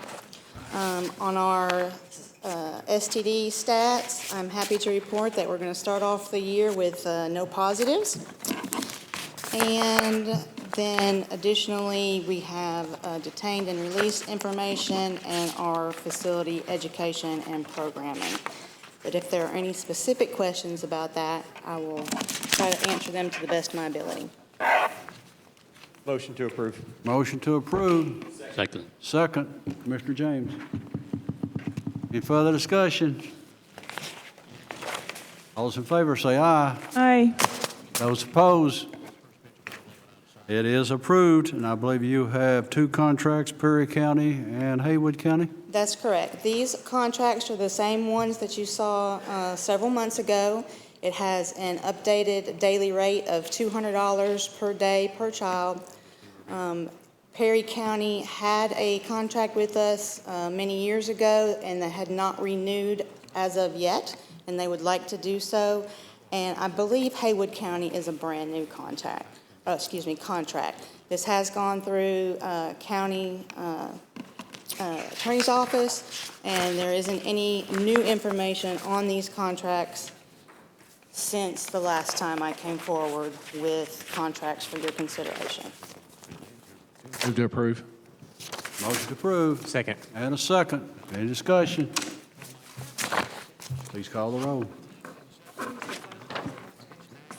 Perry? Perry and Haywood.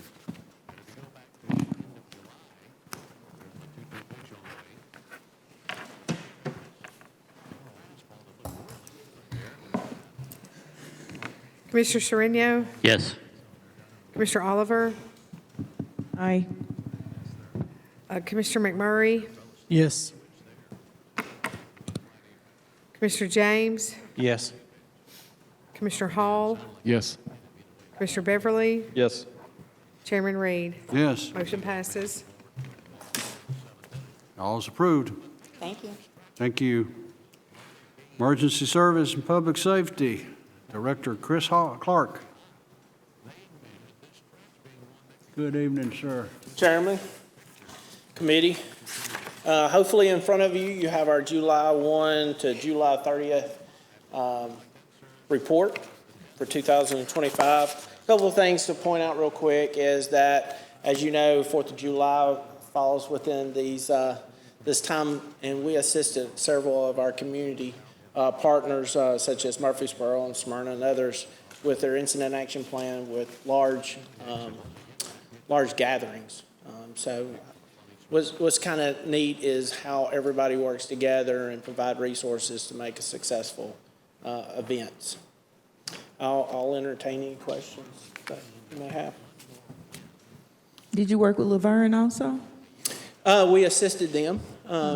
We have a program there that helps them with their incident action plans. And then once they send that in, then we send that to all of our partners so they know what's going on in the event of some type of incident. Then Smyrna, Murfreesboro, all of us know how to respond to them in the event that they need help. Okay, I just wanted to hear Laverne shout it out. You said Murfreesboro and Smyrna. I was just asking. I'm very fond. I was their fire chief. We make sure they're taken care of. Thank you. Any questions on the report? Motion to approve. Motion to approve. Second. Second. Any further discussion? All those in favor say aye. Aye. It has been approved. Have a good night. Thank you, sir. Emergency Medical Service, Director Brian Gaither. Evening, sir. Good evening, Chairman, Commissioners. For the month of July, we did 3,816 calls, response time of 7 minutes and 1 second, 142 DOAs for the month. 21 of those went for autopsy. We collected $936,691. The next section there is our maintenance costs, cost per mile, some in-services and training and community relation events. The convalescent division, we had some issues with the report this month. Their volume was actually 342 calls, not the 280. They collected 110,475. And the next few pages is that more detailed report. And then one thank you note, and that's my report. Commissioners, you've heard the report. Any questions? Or motions? Motion to approve. Have a motion to approve. Second. And a second. Commissioner Sereno. Any further discussion? All those in favor say aye. Those opposed? It has been approved.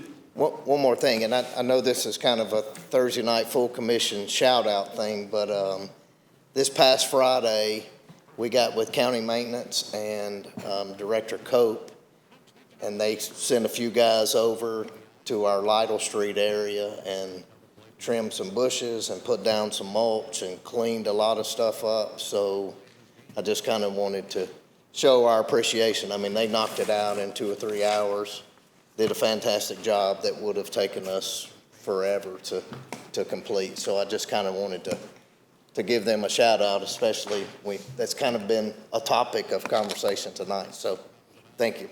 Thank you, sir. Fire and Rescue.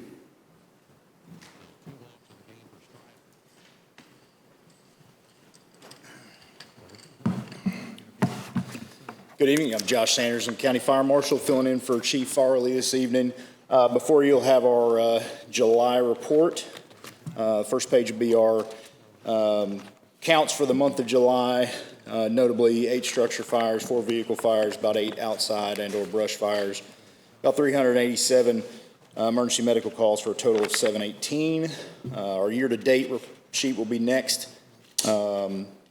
Notably 52 structure fires, 29 vehicle fires, about 64 outside or brush fires, 2,500, just a little over 2,500 medical calls for a year-to-date total of 4,898. Behind that, you'll see a number of pages reflecting calls broken down by station.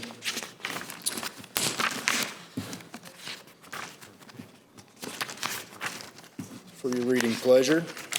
And followed by the remaining volunteer departments and their call totals. Followed by our structures damaged by a fire report that we send to building codes for them to follow up on. And then our Fire Marshal's Office Arson Investigation Unit case summary for the month of July. Notably, the unit made 1 arrest. We had 4 incendiary fires in July.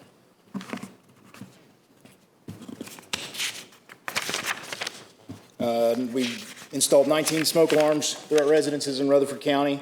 That program's ongoing. So any people that are in need of smoke alarms can get those through the Fire Marshal's office free of charge. The next page, you'll see a thank you letter for a response over on Betty Ford Road in the month of July.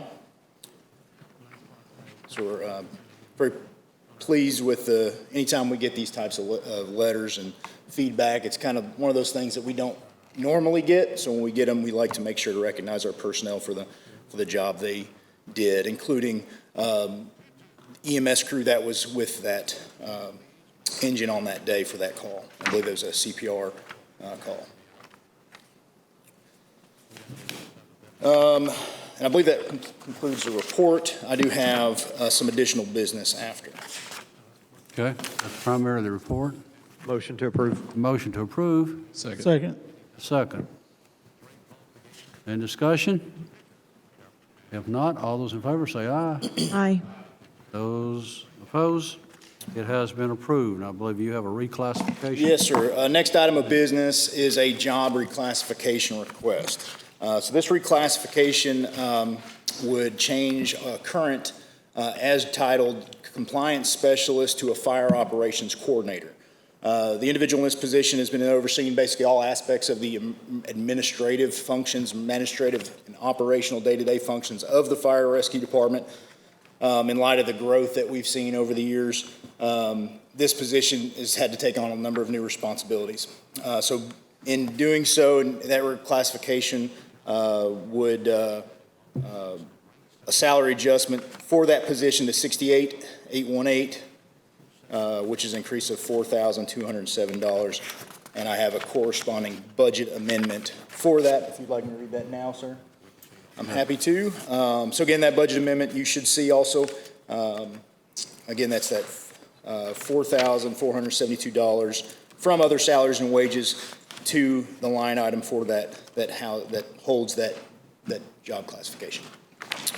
And Director Stevenson's here. If I mess that up terribly, she can correct me. So. You've heard the request. Have a motion. Second. Discussion? Question. So you have someone in this position? Yes. And they're currently doing the job of this other job Basically, title. their And so job you want to is- reclassify this particular person because they're doing more than what they're in their current Yes, ma'am. classification. The new job title more encompasses what they're actually doing. Thank you. Yes, ma'am. All right, please call the roll. Commissioner Beverly?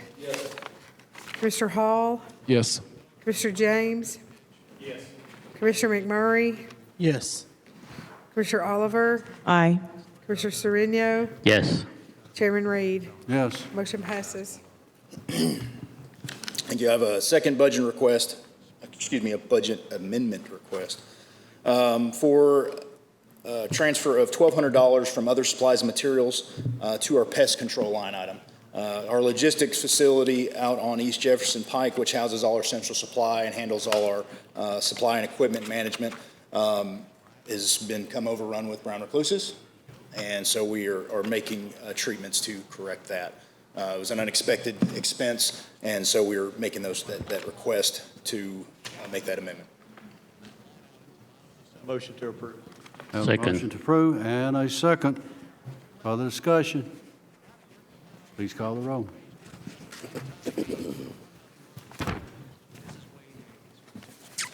Commissioner Beverly? Yes. Commissioner Hall? Commissioner James? Commissioner McMurray? Yes. Commissioner Oliver? Aye. Commissioner Sereno? Yes. Chairman Reed? Yes. Motion passes. Thank you. And also wanted to say we've had a lot of conversation on corrections this evening, so I've got something along those lines either. The Fire Marshal's Office unfortunately does have the, what's the word I'm looking for? Regrettable need to have to charge juveniles at times. In that relationship that we've built with Juvenile Detention, we're working with some of their people to offer a outreach program to those who are incarcerated in juvenile detention.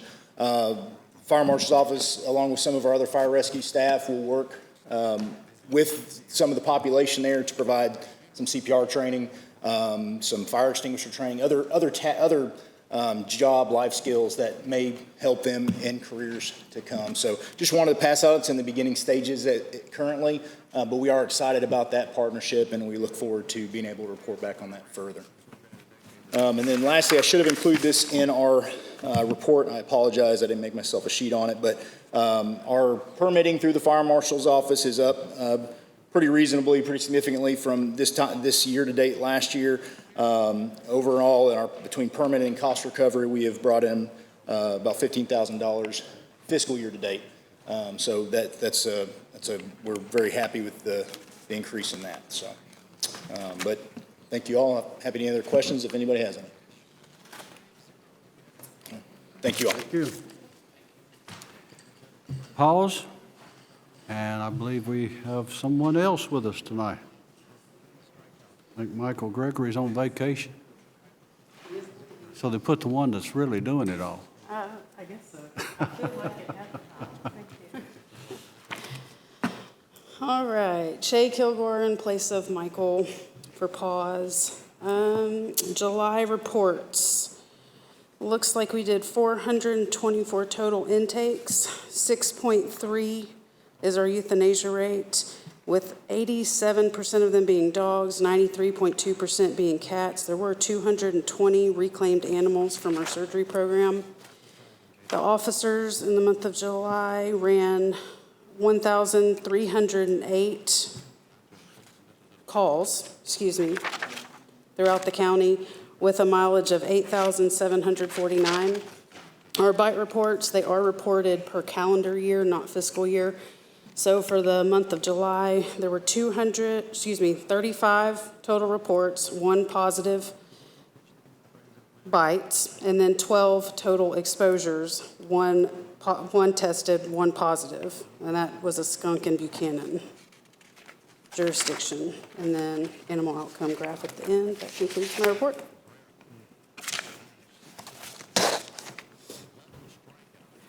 Any questions on report? Motion to approve. Have the motion to approve Second. and a second. Questions? I do have a question. When you get calls about strays, I guess, or what determines whether or not you come out? The reason why I'm asking is we have a dog that's in our cul-de-sac. This dog belongs to somebody, and he actually seems like he might be a service dog that's gotten lost. And we made calls and we're told that nobody could come out. So we're in Laverne. So is there what determines whether or not, you respond to a call when a call is made? Right now, we're on limited services when it comes to certain calls. One of those calls, unfortunately, being just animals running at large. If they're aggressive, if they're sick or they're injured, of course, that changes things. However, just animals that are running at large in the area that are more of a nuisance than a threat are the ones that calls we're not able to run at the moment just due to staffing and training of the officers. Correct me if I'm wrong, Chairman Reed, but I believe that Chairman Reed and Commissioner Phillips have reached out to Michael to kind of get with him at the shelter to go over policy and kind of take a look around, see how things are working. When he comes back from leave, he's on leave this week. So he's happy to answer any questions or even accommodate anybody else that's willing to attend in order to kind of see what's going on. Okay. Thank you. You're welcome. Now, my question was concerning policy as well, and I'll follow up with Michael when he gets back. But right now, I'm more or less wondering, what is the wait time for a pet surrender? Depends on what you're trying to, in what capacity you're trying to surrender. Whether somebody's picked up a stray, they're trying to turn in an animal. I've had calls that have said it could be up to 2-year wait, and I don't know what a realistic timeline is. But what is our current wait? We are on an owner surrender hold/wait list. So anybody that calls wanting to surrender their owned animal, they go on a list and we squeeze them in if and when we can. As far as animals that are strays, as long as we have an appointment that day, they get in that day. If there are very few instances where they have to go, where they are waited or pushed off to the next day, just because we don't have any appointments left, meaning we don't have anybody to book them in if we don't have an appointment left. But typically, strays are fairly quickly, if not same day, next day. Anything else?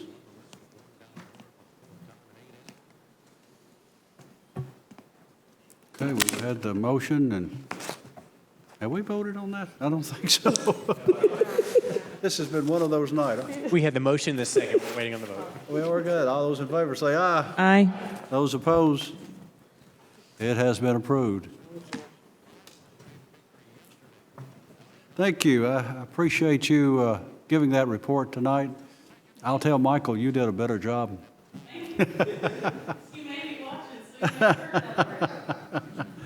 OSHA, Mr. Ed Elam. Good evening, sir.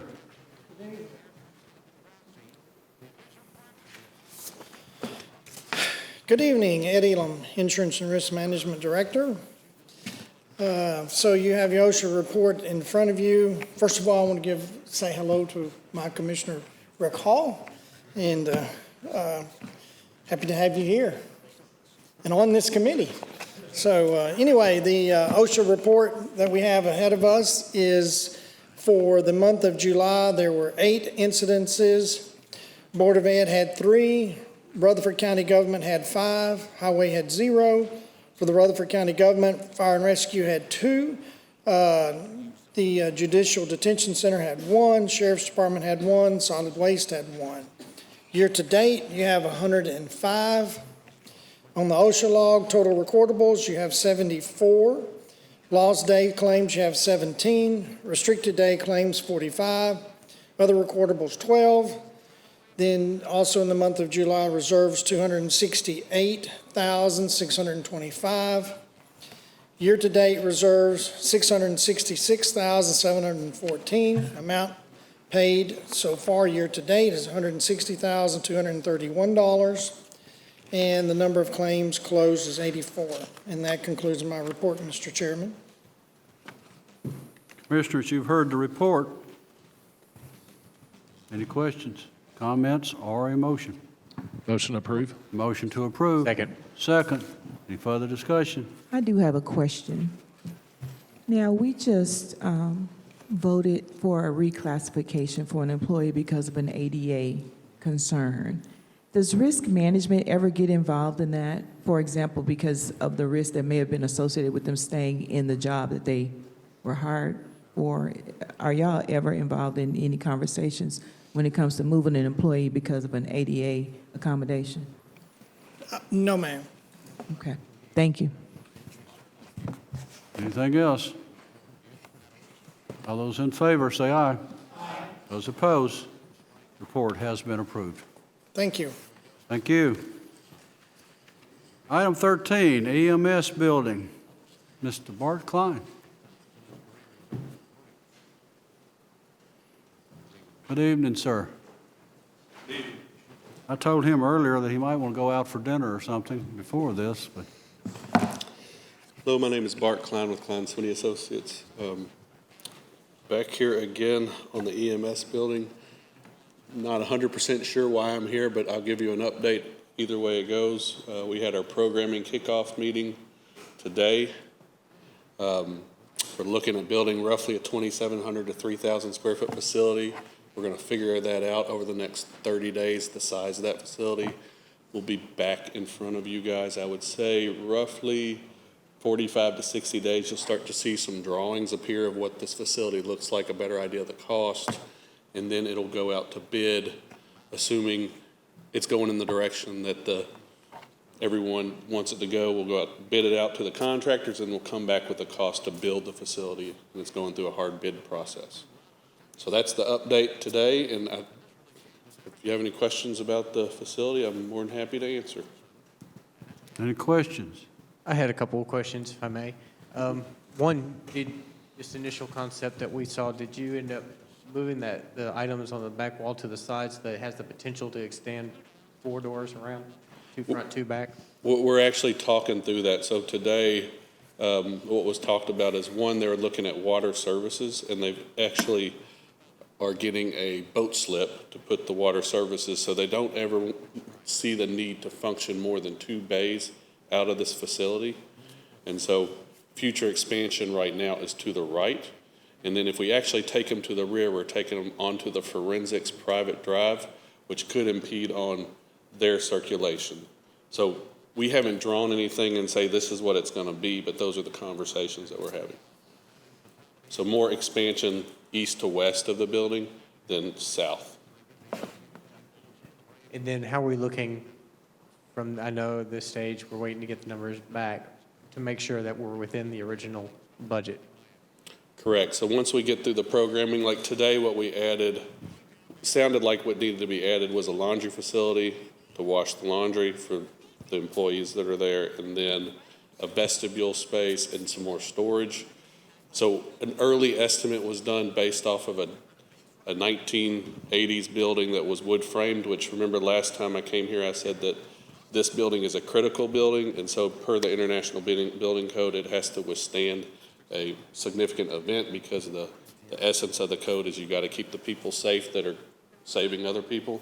If they're not safe, they can't save other people. So that part of the code increased the cost on the building type from a wood frame structure to a concrete or steel structure. So I anticipate that the cost may be higher, but I don't know what that's going to be until we fully flesh out what it's going to be, the design. Does that make sense? Yes. Any other questions? Anyone else? If not, thank you, sir. Thank you. Juvenile Court Project. Judge Lampley.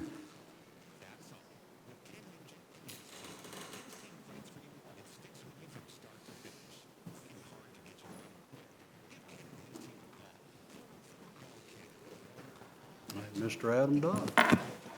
Good evening, Commissioners. Adam Dodd, Facilities Management. So at the last property management meeting,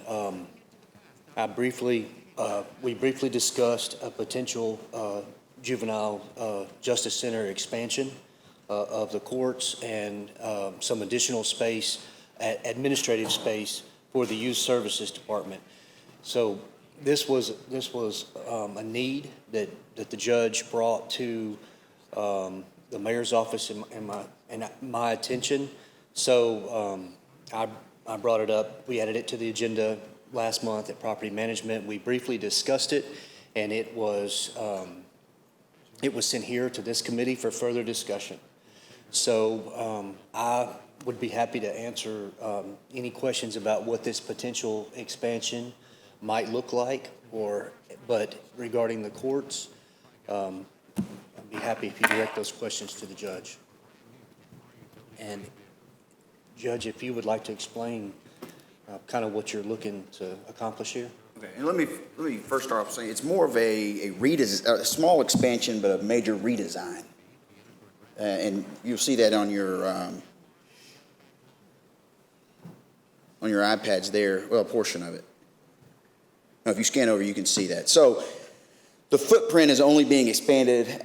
Mr. Dodd, how far, what's the expansion off the back, the proposed expansion? It's approximately 1,500 to 1,600 square foot. Off the back side. And this has nothing to do with the detention center side. This is all court services side. So what we're operating in, this building, I believe we moved in 2008. To be honest with you, we outgrew that building before we even moved in. With the growth of this county, the population we're seeing, and what we anticipate further, in juvenile court across the state, there's one elected juvenile court judge for each county, and then I have magistrate judges. And those are not elected by the people. They're hired by me or whichever judge in that county. I have 3. I'm operating in 2 courtrooms. And so every day we're doing a musical courtrooms. And Dick LaRoche once told me early in my career that justice delayed is justice denied. And so we're having to reset cases and move cases and delay cases. And we do more than just delinquency. And that's what people think about with juvenile court, is that we only do delinquent matters. But I'm running truancy dockets, safe baby courts, child support, DCS, dependency and neglect dockets, termination of parental rights dockets. We have so much going on that all 4 of us, myself and my 3 magistrates, could run court all day, every day, if I had the space. But I'm limited to 2 courtrooms. So I'm having to reset cases. I think I set a case today for January. That child needs permanency now, not in January. So that's kind of the issue that I'm back up against. But again, that building, we outgrew it before we moved into it in 2008. Question, Mr. Chairman. Go ahead. So, Judge, what is it that you want from us? What is it that property management is wanting from this body? So I wasn't present at that meeting, so I'm not sure. I don't know how to answer that. Okay. So during that discussion, property management asked for some more details, some more information regarding this potential project. I think the purpose of sending it to public safety tonight was to gauge interest or support as to a plan moving forward. Chairman, is that correct assessment? Mr. Chairman, property management wanted it to come back here simply because juvenile detention reports to this committee, and they were looking for some feedback to, in essence, approve the concept and move it forward from that perspective. So they're just looking for positive feedback from this committee. The more involved, the more informed, and the better off the commission is going to be. So that's what they're looking for, is to approve the concept, not approve financing or the design or anything else, but to approve the need and the concept and move it forward. So they're just primarily wanting from us to say, hey, we think this is needed in that area, and we think it's a good idea. I get it. I mean, it's needed for a number of years, really. So let's hear from the rest of you. So I'm wondering, what's the value? Judge, we spoke briefly about this, but I'd kind of like you to spell it out. The value of doing this extension and remodel versus moving over to the judicial building. So that I don't know who's the best person to answer that, but I think my understanding of the new judicial building is they left that 4th floor, I believe it is, empty. It's just a shell if you go over there. And that building was built correct, so you can anticipate growth from sessions to go up or circuit to go down. That's the way buildings should be built in the judicial world. Now, with the growth of this county, it's anticipated the adult courts are going to need that space, not me. More so than me, I guess. So if we take over the 4th floor, what are you going to do then? I don't know. And during the construction phase of this, Would you be able to operate there, or would you need to move over there as a temporary? So in my discussions with Mr. Dodd, if we started in the back half of moving our YSOs, which are youth service officers, if we start back there, we could still operate our courts while that portion is going on. Now, when the construction shifts to overtake where the YSOs are now, there would be some disruption, but we still have our 2 courtrooms on the right side of the building. If you're looking from Church Street, the left side of the building, the footprint there is not changing. It's just an in-house remodel. The expansion's off the back. So that portion will be done in phase 1, phase 2. Just playing in a little game of musical chairs in the process. Sure. Do we have a rough number, an idea what this might come out to cost? I don't know that we've made it that far yet. Yeah, we haven't. Before we need drawings, we need some input from some general contractors. I would not be comfortable putting a number on this at this point.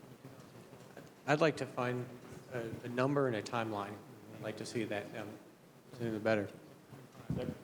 That's kind of what y'all were asking for tonight. Yeah, Sure. that's exactly what I'm saying. Right. Okay. Motion. Adam, I'll make a motion to proceed. I'll second it. No, you're fine. Well, real quick, I'm just gonna make a quick comment to Adam and Judge Lampley. I've been over there numerous times and I've seen it, how crowded it is, and I do think this is necessary. So I thank you for bringing it to us. As you stated, justice delayed is justice denied. So whatever we can do to try to help move it forward, I think we're gonna try to do that for you. So we thank you for all that you do. Okay, did I hear a motion over here? Yes, ma'am. What exactly was the motion? I have a question. This is going to give you your 4 courtrooms, basically? This plan that Mr. Dodd came up with will give me 4 courtrooms and some additional meeting space for attorney-client privilege rooms, and some administrative, it would shift just by nature my magistrate next to his courtroom, but would not change the front blueprint.